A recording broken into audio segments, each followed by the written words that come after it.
Hey guys, Richard Holder here. Welcome to the channel. It's the new year. That means more dyno testing. I have the 3800 Series 2 V6 up on the dyno. It has a pulley. It has headers. It has a camshaft. You know what it really needs? It needs nitrous.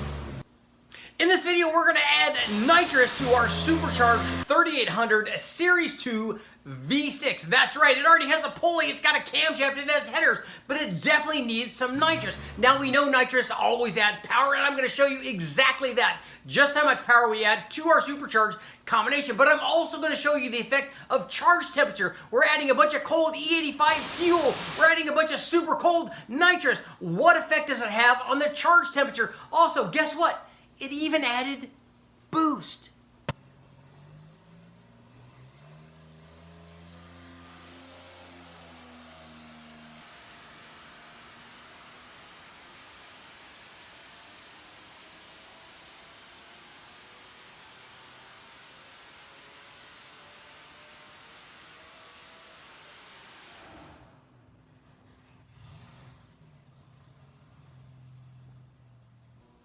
Before we add nitrous to our Supercharged 3800, we're going to need to take a look at what happened. When we first put one of these motors on, I want to show you what happens when we first start tuning them. Because we start out with the motor rich, we also start out with a motor with very low timing. In this case, we had 13.6 degrees down at 3000 RPM, and we had 17.5 degrees out past 5,000 RPM, and then we interpolate between that. So very low timing, especially for E85.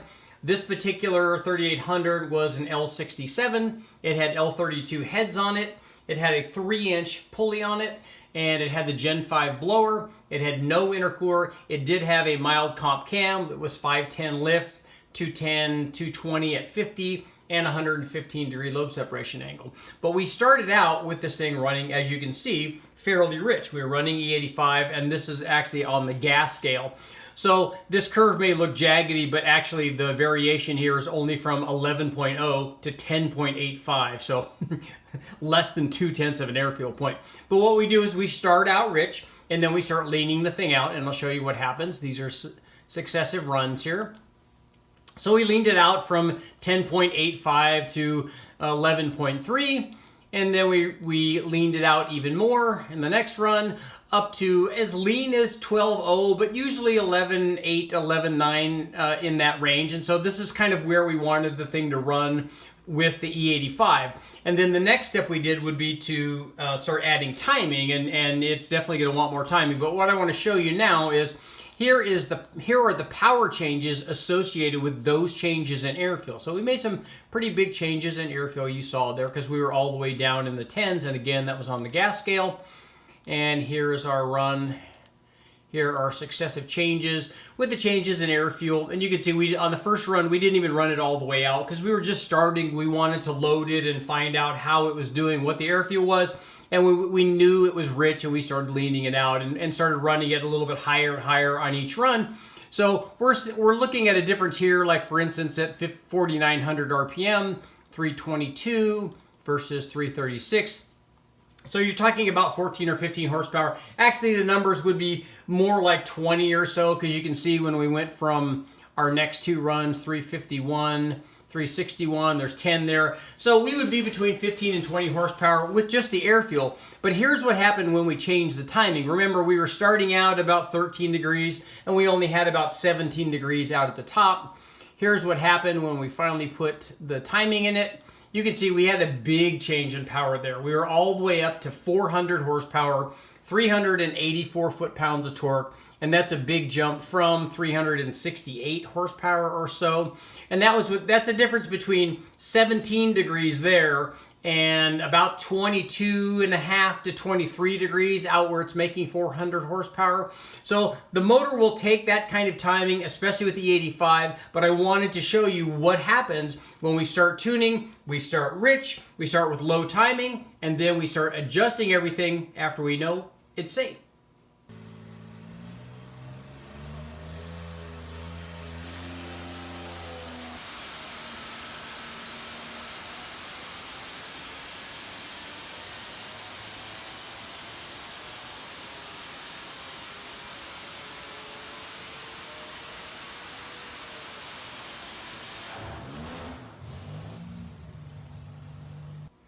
Now that we've gone over the tuning procedure when we first put these motors on the dyno, remember this is a 3800, it's an L67 with L32 heads. It has the 3-inch pulley on it, which is a big change from the 3.8-inch stock pulley. This thing's making about 12 or 13 pounds, depending on how high we rev it. It had stock heads on it. It does have valve springs on it because we had that mild comp cam in it. And this thing's making good power. It's already making, you know, about 400 or so. But here's what happened when we added the nitrous. Now we added a Nitrous-Express, a wet fogger setup, meaning that we injected both nitrous and fuel. We positioned the fogger system in front of the throttle body. So we're blowing cold nitrous and E85 essentially, because that's what we're running this thing on. So we combined those two. We injected both of those in front of the factory throttle body. We set this thing up, we set the fogger up with a 52 nitrous jet and a 28 fuel jet. We had high pressure fuel going to the fuel jet from the EFI system. And a lot of times we'll just run carbureted fuel pressure to that, but in this case we went way down in jet on the 28 jet for the fuel, and we were running this thing with E85. Again, the 3-inch pulley, so we were already making pretty good boost. And here's what happened when we added our 52 nitrous jet. You can see we got a big change in power. The peak power at the spike went all the way up to 565 horsepower, but settled in a lot closer to 532 or 33 horsepower. So a big change from 400 to 533. Again, the spike was 565. The big spike at the torque peak was 550 foot-pounds. And you might be asking yourself, look down here below 5,000 RPM, but Richard, why the red run is the nitrous run? Why are you making less power now here down below 5,000 RPM than we did before? And the answer is simple. When we run these nitrous setups, because we are running this 52 jet, which is about 125 horsepower or so, we like to take timing away. So what I did was, with the Holley HP management system that we're using here, I just took 4 degrees away everywhere. Obviously, you can see 4 degrees makes a difference in power. Here at 4,500 RPM, it went from 383 to 367. So what's that? 16, 17 horsepower there, 16, 17 foot-pounds. You can see that the timing does affect it, but the nice thing is the timing also makes it safe. This was a pretty big jump in power. I mean, we went, you know, 130 horsepower or so, 135 horsepower. So it was a big jump in power. I like the fact that we were making more than 500 horsepower. Actually, for this nitrous test, my goal was to exceed 500 horsepower, and we pretty easily did this. The thing sounded really angry when we hit the nitrous. So you can see the combination of boost and nitrous is actually a really good thing. But now let's take a look at what happened with the charge temperature, because that's what everyone's wondering. We have fairly high charge temperature with this 3-inch pulley. The temperature's got over 200 degrees on a lot of the runs, and we'll see what happens when we added the nitrous and extra E85 coming into the blower. Did it change the charge temperature? So not surprising, the nitrous added a lot of power to our supercharged combination, and we were pushing way up over 500 horsepower, which was awesome. But here's what happened to the charge temperatures. This is one of the runs right before we ran the nitrous, and I'm showing you this because the starting point, we want to compare 2 runs that have the same starting temperature. So this was the run right before we ran the nitrous. And this is our charge temperature. Started out below 150 and rose to just over 200. And here's what happened when we ran the nitrous.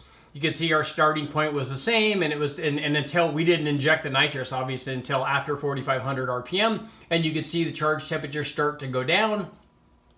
But the difference was 188 degrees versus 200 degrees. So that's really only about 12 degrees. It's not a big change in temperature, but there is a change. You can see it's definitely cooling it off by injecting the nitrous and injecting the extra fuel in there. The problem is that we have so much more hot air than we have this colder nitrous and fuel combination that we don't get a really good cooling. We saw this when I ran the test using the nitrous as the intercooler, and it's just not very effective. It doesn't lower the charge temperature very much.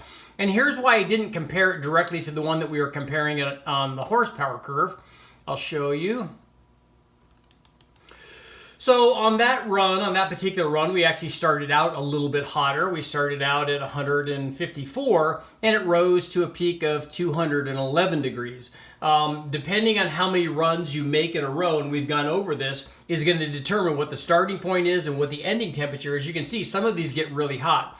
I think the hottest one here was this run. We're starting over 170 degrees and we were already at 214 degrees and we didn't even rev it all the way out. We were only running to 6,000 RPM. So it just goes to show you that these superchargers without an intercooler on them and without water methanol or injecting the nitrous and the fuel from the fogger nozzle, they really need some kind of cooling, and that's what we're going to do in the next video. We're going to take a look at actually installing an air-to-water intercooler under the blower to try to help things out, and that will get us going when we put the turbo, and that will also have an intercooler on. So good stuff. Let's get to our conclusion. Okay guys, what did we learn from this little adventure? 3800 supercharged V6 with nitrous. Did we learn that nitrous adds power? No, we already knew that. Nitrous always adds power. If you add 100 shot, it adds about 100 horsepower. And we added 125 shot, it added even more than that on our supercharged combination. But here's the real question. How well did it work as the intercooler? Our supercharged combination did not have an intercooler, but we needed one. How well did the nitrous work to cool the charge air? Did it work? Both yes and no. It did cool the charge, but only by about 12 degrees. Not enough to consider a really effective use as intercooler. But the one thing it did do is add lots of power. It turned our 400 horsepower V6 into a motor making way over 500 horsepower, and that is nothing but good. I cannot wait to do even more modifications on this. We're going to look at a real intercooler next. We're going to look at turbos. We've got all kinds of cool stuff coming up. It's 2022. Thanks for supporting the channel. I'm Richard Older. Make sure to like, share, subscribe, ring the bell, do all that stuff. How fast can I talk? Thanks for watching, guys.